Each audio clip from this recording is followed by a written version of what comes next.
Assalamualaikum warahmatullahi wabarakatuh. Selamat datang di acara Tanya Jawab Sejarah.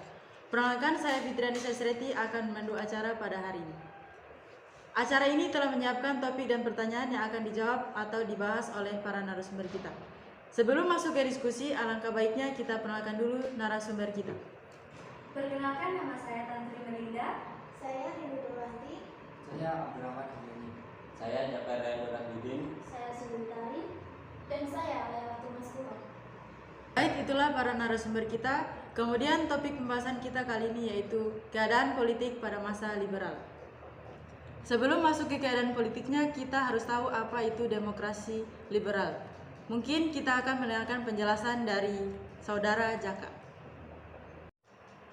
Ya, langsung saja. Demokrasi liberal adalah demokrasi yang memberi kebebasan seluas-luasnya kepada warganya. Dalam hal ini, hal politik tidak ada batasan bagi tiap individu atau golongan untuk berserikat. Di Indonesia sendiri, era demokrasi liberal periode ini berlangsung dari tanggal 17 Agustus 1950, di mana Republik Indonesia Serikat yang merupakan bentuk negara hasil kesepakatan konferensi meja bundar resmi dibubarkan. Dengan itu, sistem pemerintahan pun berubah menjadi demokrasi parlementer dan berdasarkan Undang-Undang Dasar Sementara 1950.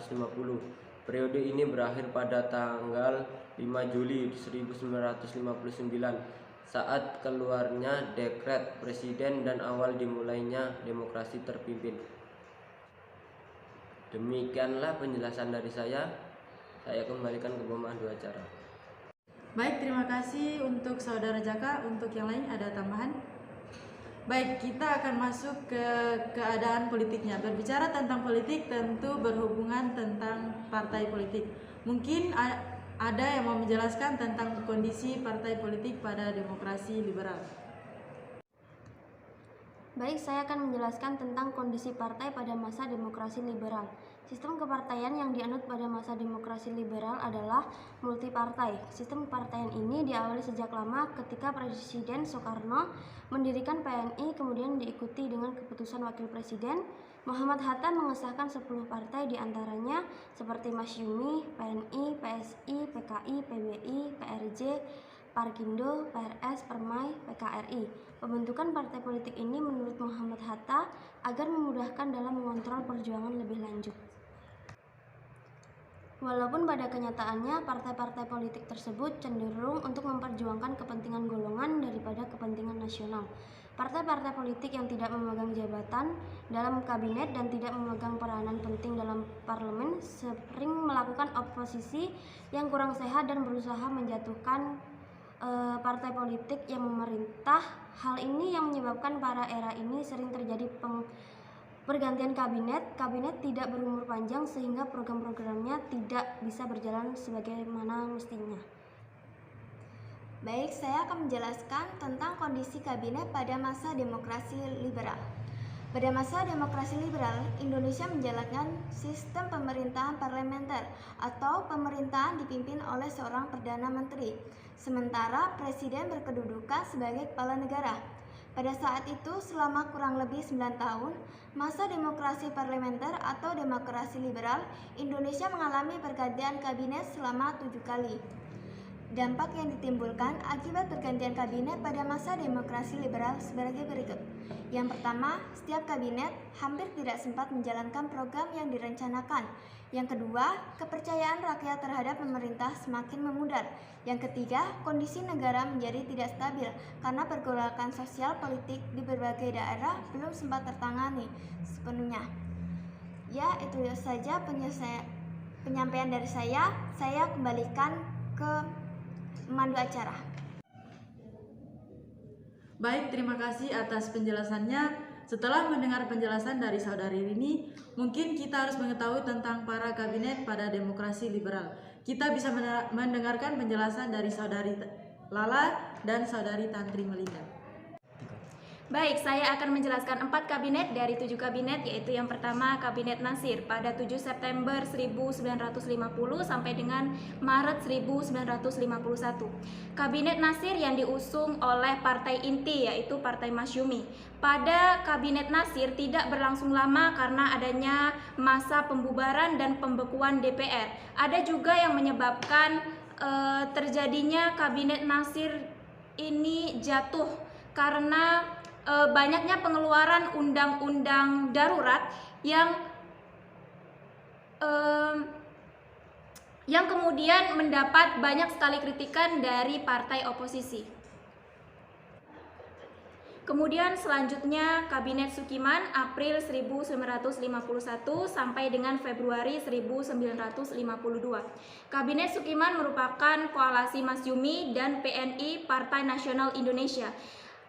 Kemudian pemberontakan DITTI di beberapa wilayah Indonesia dan RMS Republik Maluku Selatan. Kabinet Sukiman kemudian jatuh karena penandatanganan Mutual Security Acity atau MSA. Perjanjian ini berisi kerjasama keamanan dan ekonomi yang dianggap lebih condong ke pihak blok barat. Kabinet Wilopo pada April 1952 sampai Juni 1952. Kabinet ini didukung oleh PNI, Masyumi, dan PSI. Partai ini terjadi peristiwa penting pada 17 Oktober 1952, yaitu tuntutan rakyat yang didukung oleh Partai Angkatan Darat yang dipimpin oleh Nasution agar DPR dibubarkan secara sementara kemudian digantikan dengan parlemen baru. Peristiwa Tanjung Morawa menjadi salah satu penyebab jatuhnya Kabinet Wilopo. Kemudian Kabinet Ali Sastroamidjojo 1 pada tanggal 31 Juli 1953 sampai dengan 24 Juli 1955. Kabinet ini merupakan koalisi antara Partai PNI dan PIR, Partai Indonesia Raya. Contoh prestasi yang berhasil dicapai oleh Kabinet Ali 1 adalah terlaksananya KAA, Konferensi Asia Afrika. Kabinet ini kemudian jatuh karena masalah pergantian pimpinan Angkatan Darat. Itulah tadi keempat kabinet yang telah saya sebutkan, kemudian narasumber selanjutnya akan menjelaskan kabinet selanjutnya. Terima kasih. Lanjut kelima, Kabinet Burhanuddin Harahap tanggal 12 Agustus 1955 sampai dengan 3 Maret 1956. Kabinet ini dipimpin oleh Burhanuddin Harahap dengan partai inti dari Masyumi. Program kerja utama kabinet ini adalah perjuangan pengembalian Irian Barat.